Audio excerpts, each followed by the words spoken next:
Salve embaixadistas, Clayson! Hoje nós vamos falar um pouquinho mais sobre essa possível ida do Eduardo Bolsonaro à embaixada do Brasil nos Estados Unidos. Ele seguramente será indicado, tudo leva a crer que ele será aceito pelo Senado, um cenário inicial que a gente viu que o próprio Senado poderia derrubar e tudo mais. Agora já se tem quase que como certeza a aprovação dele como embaixador. E paralelo a isso, nós temos uma declaração do próprio Trump falando especificamente sobre a indicação do Eduardo à embaixada, falando positivamente, tecendo muitos elogios. Nós vamos falar sobre esse assunto, porém antes eu peço para você dar o joinha aqui no vídeo, você que já conhece o nosso trabalho, principalmente, dê o joinha aqui para você não se esquecer depois, tá bom? Você que sempre vem aqui, mas não se inscreveu, esse é o momento para você se inscrever, mesmo que seja a primeira vez, dê esta força aqui pra gente, nós precisamos da sua inscrição e claro, se você é inscrito, ative o sininho. Precisamos dar esse recado aqui que você sabe faz parte do trabalho nosso aqui no YouTube. Eu queria começar falando contigo a respeito dessa relação que o Brasil tem com relação aos Estados Unidos, sendo que os Estados Unidos, olha só, já começamos aqui muito bem, né, com o meu celular ligado. Desculpe, essa relação do Brasil com os Estados Unidos precisa ser levada em consideração pelo fato de que sim, nós temos um superávit fantástico em relação às nossas negociações, digamos, financeiras com os Estados Unidos, né, a nossa relação comercial. Então é claro, é evidente que nós temos um grande parceiro aqui, mas não é o primeiro. O primeiro parceiro comercial do Brasil é a China e muito provavelmente continuará sendo. Os Estados Unidos, ele tem sim o comércio de produtos com maior valor agregado nas duas pontas, mas nós precisamos entender que é ainda um comércio um tanto quanto engessado, porque o Brasil é inclusive concorrente dos Estados Unidos em setores, especialmente setores agrícolas, a soja, laranja, o suco de laranja. Então existe ainda algumas questões, algumas arestas a serem aparadas. Se você observar, na mesma entrevista em que o Trump elogia o Eduardo Bolsonaro, perguntado, aliás, é bem curioso, né? A gente está vendo que quem divulgou isso foi uma repórter da Globo News. E nessas horas, não, agora essa informação serve, né?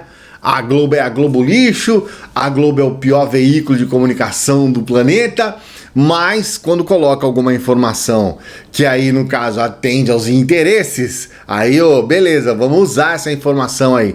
É meio cara de pau, é meio safado, é meio ou completamente, digamos assim, malandro, mas é a vida. Então, na verdade, essa reportagem acabou de alguma forma está sendo e vai continuar sendo usada muito pelos bolsonaristas, pelos defensores dessa ida do Eduardo Bolsonaro lá para a embaixada. O que a gente pode dizer para você é que havia uma intenção da repórter em, de alguma forma, interpelar o Trump e trazer em cima de uma possível aprovação uma resposta, vamos dizer assim, porque ela perguntou, mas o senhor não acha que isso é nepotismo?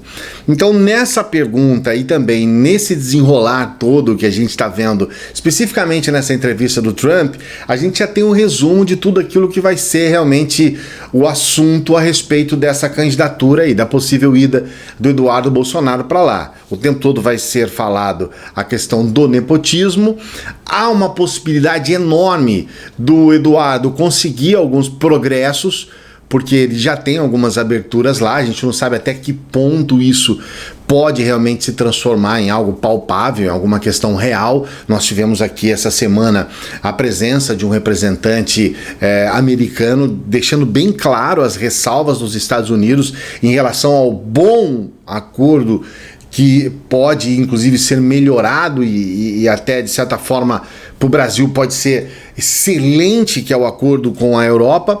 Então assim, a gente sabe que eles são vorazes, eles querem tudo para eles, eles visam exclusivamente o interesse deles.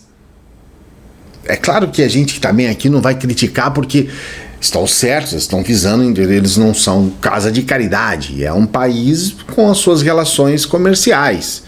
Inclusive o Trump já deixa claro lá na própria fala dele, por isso que essa entrevista é emblemática. Ele diz assim: olha, o Brasil está cobrando muitas taxas. Ou seja, ele de alguma forma ele quer mudar essa relação que existe entre Brasil e Estados Unidos, mas de que alguma forma favoreça os Estados Unidos. Então é óbvio que nós temos um interesse de um parceiro muito voraz. Se você observar as relações comerciais com a Europa, você vai perceber, por exemplo, especificamente com a Alemanha, por exemplo, você vai ver algumas exigências que não estão 100% atreladas a ganho financeiro exclusivamente.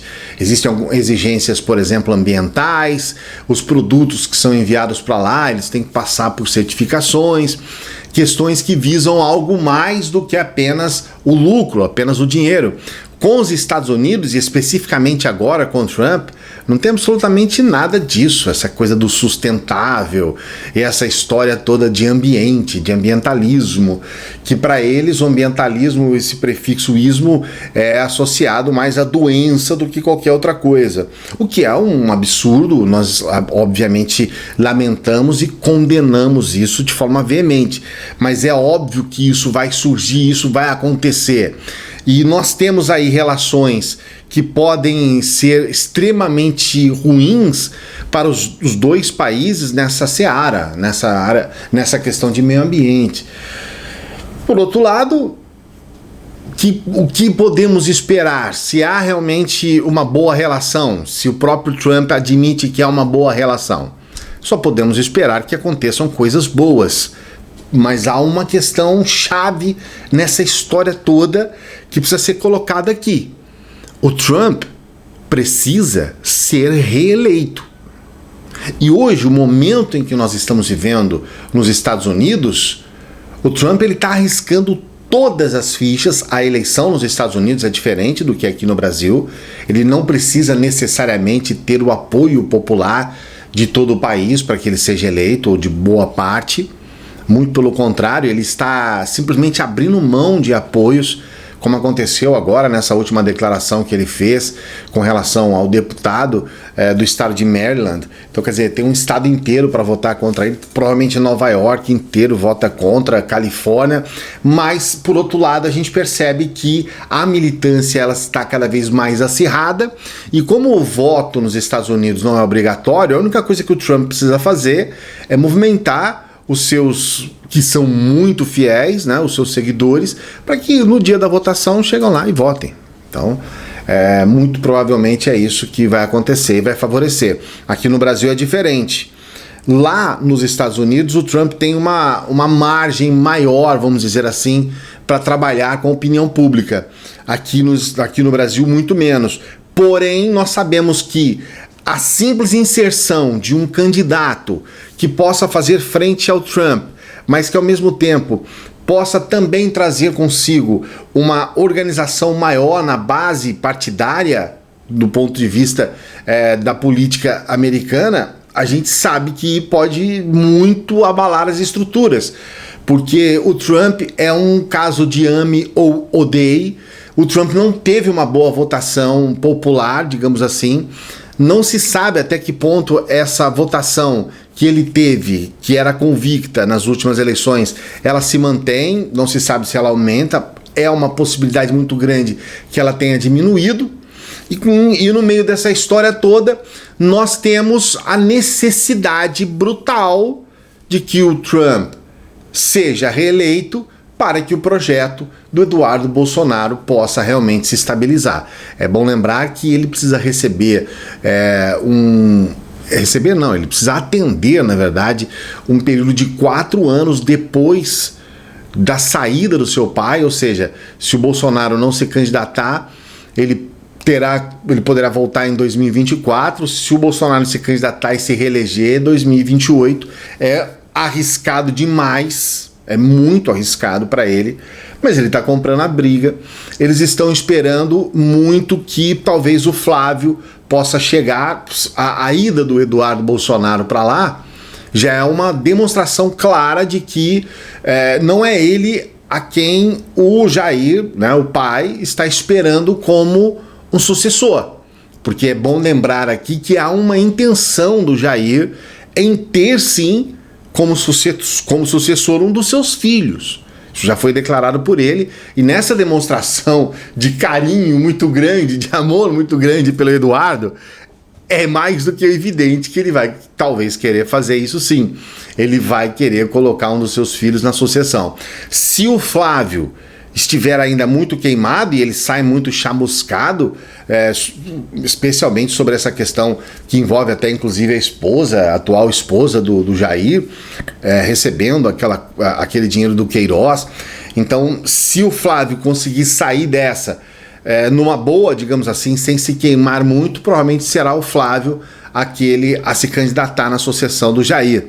Por outro lado, pode ser também que um projeto mais amplo traga aí vamos dizer assim, uma suposição muito grande, né? O próprio Moro como presidente. São questões que estão surgindo agora. Mas uma movimentação dessa peça, a peça Eduardo Bolsonaro, já indica que o Eduardo não é aquele pensamento inicial para o presidente que vai suceder o Jair. Já indica que não é. Mesmo porque ele fica impossibilitado de fazer isso se ele realmente se transformar em um embaixador, se ele virar um embaixador. Hoje, as chances são gigantescas, elas têm aumentado cada vez mais. Dentro do PSL, muitas pessoas, Joyce Hasselman principalmente, devem estar respirando aliviadas, porque o Eduardo era um ponto ali de ruptura até mesmo do partido. Ele realmente lidava com questões do partido de forma muito brusca, ele tomava para si, exclusivamente para si, orientações que não eram aquelas que a maioria do partido concordava.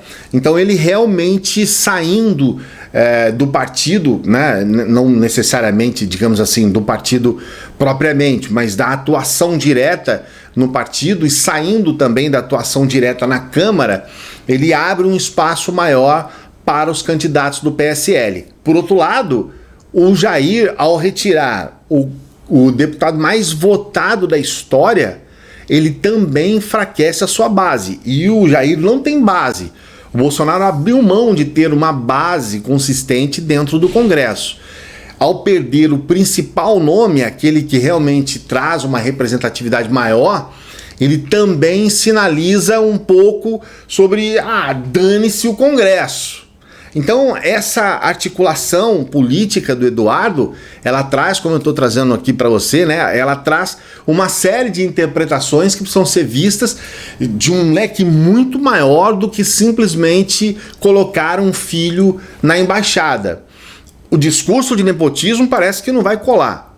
Mesmo que, não tem como ser mais óbvio. Parece que não vai colar.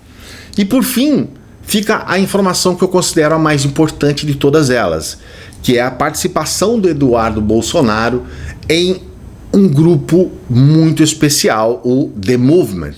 O grupo em que tem como cabeça o Steve Bannon, mas há também outros atores internacionais. Marine Le Pen é uma delas. O Steve Bannon, inclusive, ele nomeou Eduardo Bolsonaro como representante do The Movement na América Latina.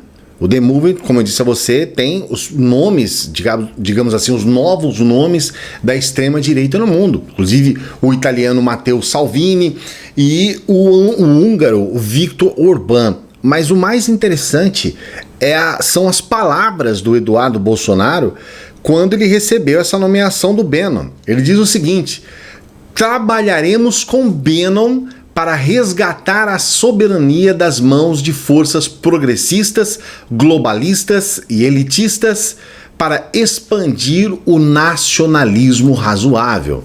Então, a gente termina esse vídeo com essa reflexão, uma reflexão importante que faz com que uma pessoa, filho de um presidente, use como moeda um país, nosso Brasil, sendo usado como moeda, para que ele possa se perfazer em um grupo de líderes de extrema direita. Agora a coisa realmente fica muito séria. Eu não sei até que ponto isso pode realmente romper as estruturas que nós temos hoje construídas a duras penas. especialmente de independência em relação aos Estados Unidos. O Brasil sempre foi um país que sempre teve um pé atrás, exatamente por essa voracidade que nós temos, especialmente agora no governo Trump. E a gente percebe que nós temos a possibilidade de termos um dos membros, e você observa que desses que eu estou falando para você, só o Trump é eleito. E a gente observa que todos eles buscando um espaço que costumeiramente tem sido negado a eles, especialmente na Europa. E aqui no Brasil, nós simplesmente, para usar um termo até tanto quanto chulo, nós abrimos as pernas, lamentavelmente. Fica essa reflexão séria aqui para você, tá bom? Pense nisso, analise essas questões que eu estou falando, observe os links das reportagens que eu estou colocando logo abaixo, aqui na descrição do vídeo, tá bom? Coloque a sua opinião, dê o seu like aqui no vídeo, se inscreva no canal, eu quero saber o que você pensa a respeito de tudo isso.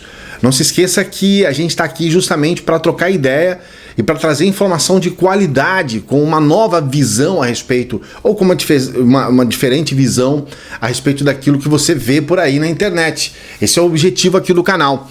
Veja esse vídeo que é especialmente separado do YouTube aí para você, coloque a sua opinião aqui e você sabe, aqui tem vídeos quase todos os dias, então a gente se vê sempre por aqui.